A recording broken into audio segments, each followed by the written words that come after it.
حسن کا تحفہ عید کی چاند رات تھی اور آسمان پر ستارے پریوں کی روشنی کی طرح چمک رہے تھے۔ حسن کھڑکی کے پاس کھڑا چاند کو دیکھ رہا تھا۔ وہ خوشی سے چلایا، امی دیکھیں چاند نکل آیا ہے۔ امی دروازے سے کھڑے مسکرائیں، ہاں بیٹا اب جلدی سو جاؤ، کل بہت خاص دن ہے۔ حسن نے اپنی سفید شلوار قمیض نکال کر رکھی، جوتے چمکائے اور سونے چلا گیا۔ صبح سویرے حسن مسجد سے نکل کے آیا، وہاں سے تکبیر کی آواز پر اٹھا۔ اس نے فوراً نئے کپڑے پہنے، خوشبو لگائی اور امی ابو کو عید مبارک کہا۔ ابو نے مسکرا کر ایک لفافہ دیا، یہ رہی تمہاری پہلی عیدی حسن۔ حسن نے جب لفافہ کھولا تو اندر ایک چمکتا ہوا 1000 روپے کا نوٹ تھا۔ وہ خوشی سے اچھل پڑا۔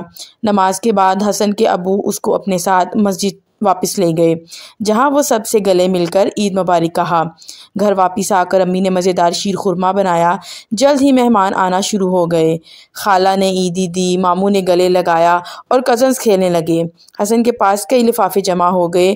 اب میں بہت سی پیسے اکٹھے کر کے ریموٹ کنٹرول کار خریدوں گا، وہ خوش ہو کر بولا، اور آہستہ سے اچانک دروازے پہ دستک ہوئی۔ حسن نے دروازہ کھولا تو ایک کمزور سا لڑکا بلال کھڑا تھا۔ اس کے پاس پرانے کپڑے تھے اور وہ آہستہ سے بولا، کیا آپ کے پاس بچا ہوا کھانا ہے؟ میری ماں نے بھیجا ہے۔ حسن کچھ لمحے خاموش رہا، پھر امی کو بلایا اور ایک پلیٹ میں مزیدار کھانا رکھا اور مسکرا کر اس نے بلال کو دے دیا۔ بلال نے شرماتے ہوئے شکریہ کہا۔ حسن دروازے پہ کھڑا رہا اور بلال کو دیکھتا رہا۔ اس کی امی نے پوچھا، بلال کے پاس نئے کپڑے کیوں نہیں تھے؟ امی نے نرمی سے جواب دیا، بیٹا ہر کسی کے پاس وہ نعمتیں نہیں ہوتی جو تمہارے پاس ہیں۔ رات کو سوتے وقت حسن سوچنے لگا اور سوچتے سوچتے کہنے لگا، میں کھلونے نہیں خریدوں گا، میں نے بلال کی خوشی کو دیکھا ہے، میں بلال کو نئے کھلونے اور کپڑے کا تحفہ دوں گا۔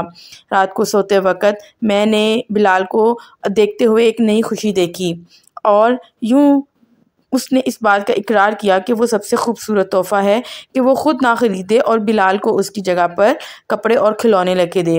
اخلاقی سبق: عید صرف لینے کا نہیں، دینے کا نام بھی ہے۔ سچی خوشی تب آتی ہے جب ہم کسی اور کے چہرے پر مسکراہٹ لاتے ہیں۔ اسی طرح کی سبق آزمودہ کہانیوں کے لیے دیکھتے رہیں اسٹوری پاپ۔ لائک اور شیئر کرنا